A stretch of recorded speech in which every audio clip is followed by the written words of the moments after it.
Bon, désolé pour les bruits de voiture. Le vent n'est pas avec nous sur ce coup-là.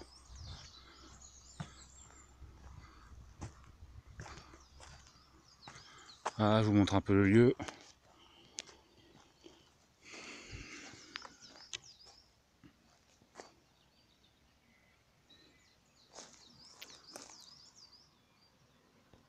Ah, vous n'êtes pas tombé.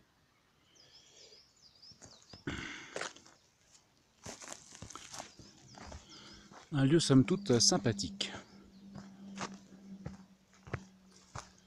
Ici c'est le rocher aux esprits. Zoup.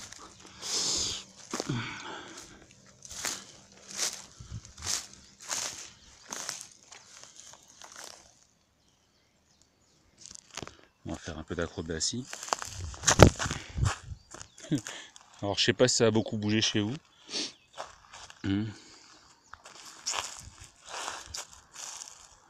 Voilà, on est un peu sur les hauteurs. On va être bien. Bon, eh bien, bienvenue. On va avoir une petite discussion, un petit monologue. Puisque vous, si vous avez l'opportunité de poser des questions éventuellement, de commenter sous cette vidéo. Mais là, pour le moment, c'est moi qui parle tout seul. Donc, ce que je voulais aborder avec vous un petit peu, c'est la divinité, les dieux. Qu'est-ce qu'on entend par là?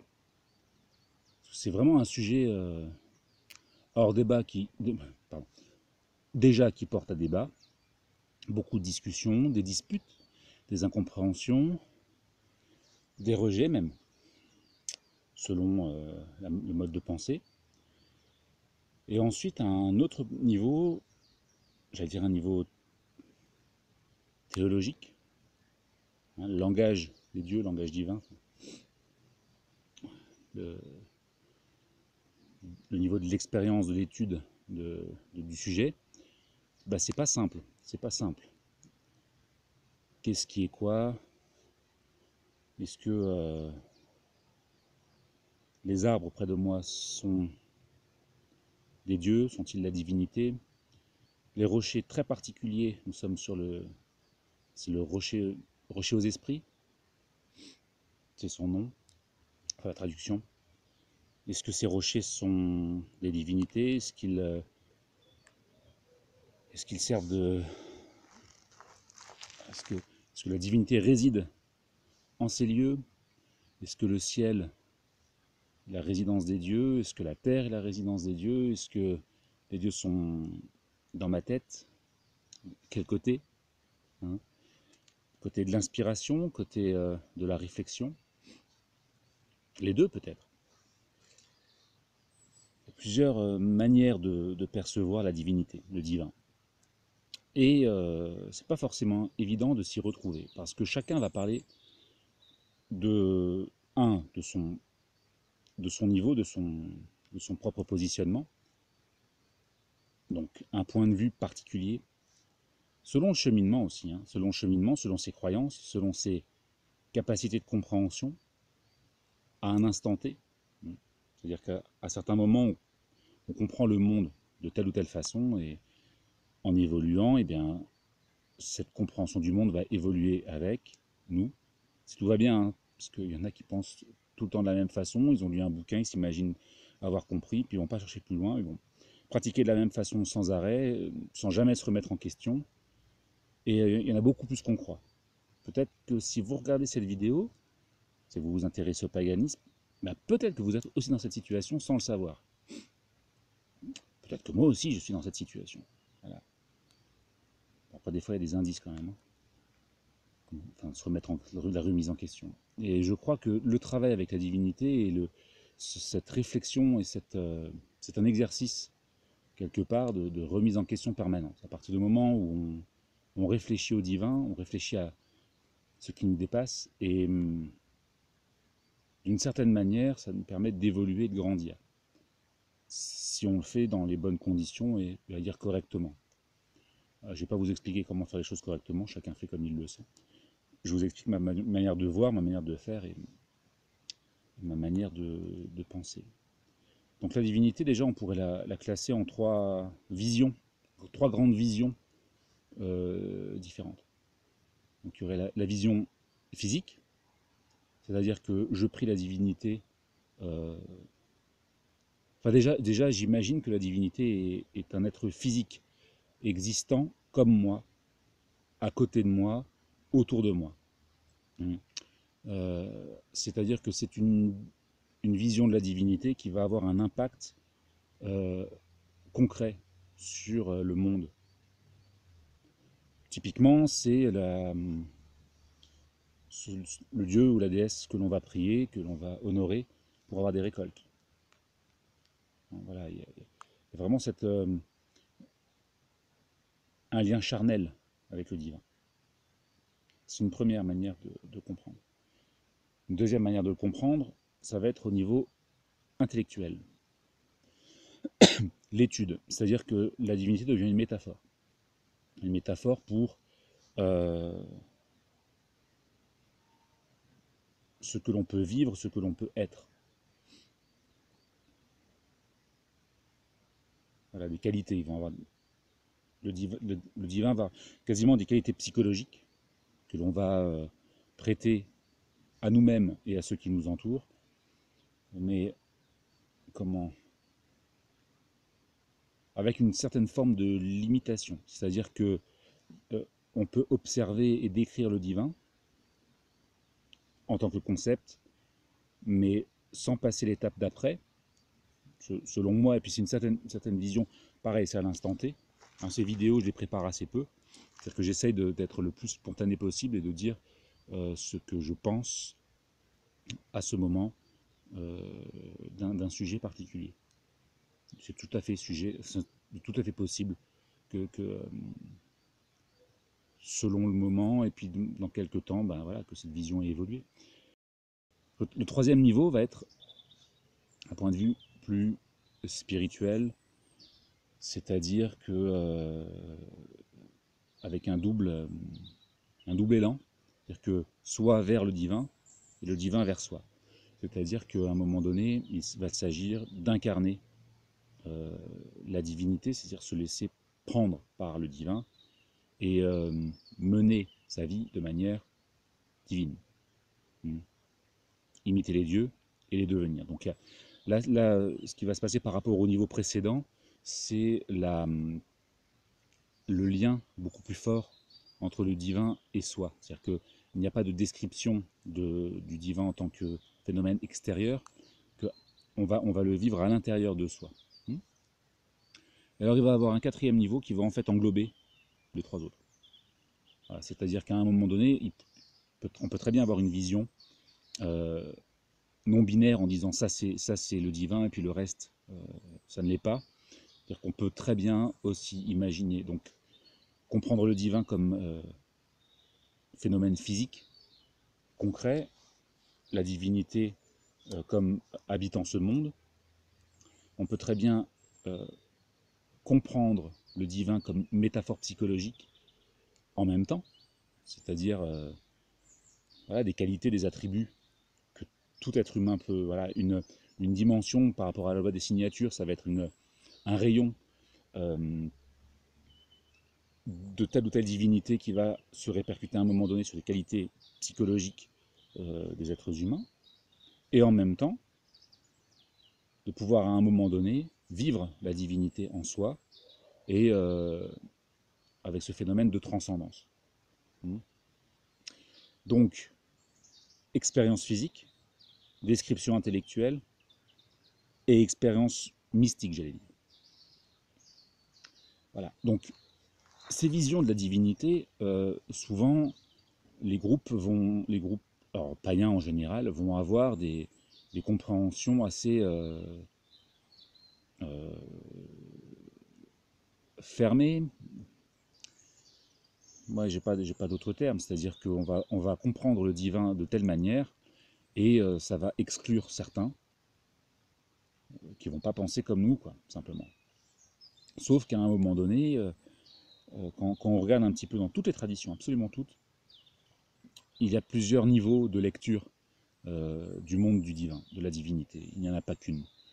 C'est ce qui fait la complexité d'une tradition, c'est-à-dire que certains vont avoir une vision de la divinité et va correspondre à leur réalité de vie. Un paysan, clairement, voilà, il va pas y avoir nécessairement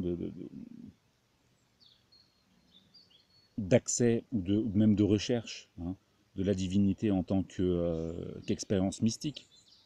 Et inversement, celui qui va vivre la divinité en tant qu'expérience mystique ne va pas forcément être en lien avec celui qui va cultiver et puis avoir voilà, un lien concret et absolument charnel avec la divinité. Euh, voilà, mais l'un n'empêche pas l'autre. L'un n'empêche véritablement pas l'autre. C'est pour ça qu'à un moment donné, quand on, si on a une compréhension suffisamment fine et suffisamment large de ces concepts-là, ça ne rentre pas en conflit. C'est-à-dire que ce sont des compréhensions, des visions différentes, comme un peu un kaléidoscope. Il y a des visions différentes, des lumières différentes, des, des lueurs différentes, et toutes vont à un moment donné se rejoindre, à un moment donné, hein, clairement. Donc, il n'est pas forcément question de se mettre les uns contre les autres, de dire moi j'ai compris la divinité parce que j'ai une vision plus subtile qu'un autre. Moi j'ai une compréhension psychologique des choses, donc je serai à un niveau supérieur, plus élevé que celui euh,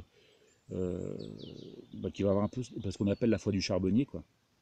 C'est-à-dire il va réciter des prières, et puis il va vivre sa divinité de manière extrêmement charnelle, voilà, presque un petit peu naïve, on va dire. Eh ben, celui qui a une vision plus spirituelle de la chose n'est pas plus évolué que celui qui a sa vision naïve, entre guillemets, hein. Et puis celui qui a une vision plus mystique, entre guillemets, c'est pareil, il n'est pas supérieur aux autres, quoi. C'est une vision différente, avec des voies différentes. Et puis chacun ensuite va... le but c'est de pouvoir comprendre l'autre et pouvoir discuter et de se dire que peut-être que ça se complète, quoi, toutes ces choses-là. C'est ce que je crois. Mais on n'est pas tous faits pour avoir la même voix et voilà, la diversité est essentielle dans, à ce niveau. Même si, bien sûr, je pense que l'objectif est de... Parce que clairement, une vision charbonnière de la divinité, j'allais dire, ça ne va pas encourager à se remettre en question. On a une compréhension du monde et de la divinité un peu fataliste, hein. C'est les dieux sont là, sont ainsi, et c'est comme ça. La compréhension intellectuelle, elle va dépendre aussi des connaissances que l'on a. Donc, plus on va étudier, plus ça va élargir notre champ d'expérience intellectuelle et notre compréhension du divin. Et ensuite, au niveau mystique, bon ben alors là, l'idée c'est de se transformer. Il y a une forme d'alchimie, il y a un travail alchimique qui se fait avec la divinité, et, euh, et par essence, on travaille sur la transformation de soi. Voilà. Mais néanmoins, de nos jours, on est quand même beaucoup, on est vraiment coupé enfin de ce qui est traditionnel, avec une lignée qui aurait du sens et une vérité. Du coup, on reconstruit beaucoup de choses, donc c'est difficile de dire que voilà, il peut y avoir des gens qui se disent mystiques et vont avoir un discours mystique, mais en fait non, l'expérience mystique est inexistante. On se rapproche du délire. Il y a de ça, quoi. Il faut vraiment se méfier. Enfin, c'est vraiment très très compliqué de nos jours de se remettre, enfin, voilà, de comprendre un petit peu le monde. Les mots ont été magiques, la parole a été magique. Aujourd'hui, la parole, elle se dilue totalement, quoi. La force des mots n'a plus, n'a parfois plus de sens, quoi. Parce que autant le saint, entre guillemets, hein, et puis rien à voir avec le démonothéisme, mais le saint et l'escroc vont avoir le même discours. Et c'est là où ça se complique. Et ça devient vraiment difficile de s'y retrouver. Voilà. L'autre chose que je voulais dire par rapport à la divinité, euh, surtout par rapport à notre histoire. Certains vont avoir une vision de la divinité qui est monothéiste. Pas en tant que concept monothéiste, mais en tant que lien. C'est-à-dire que le divin est quelque chose de supérieur par essence et qu'il faut craindre et qui nous est supérieur euh, de nature. Il y a une forme de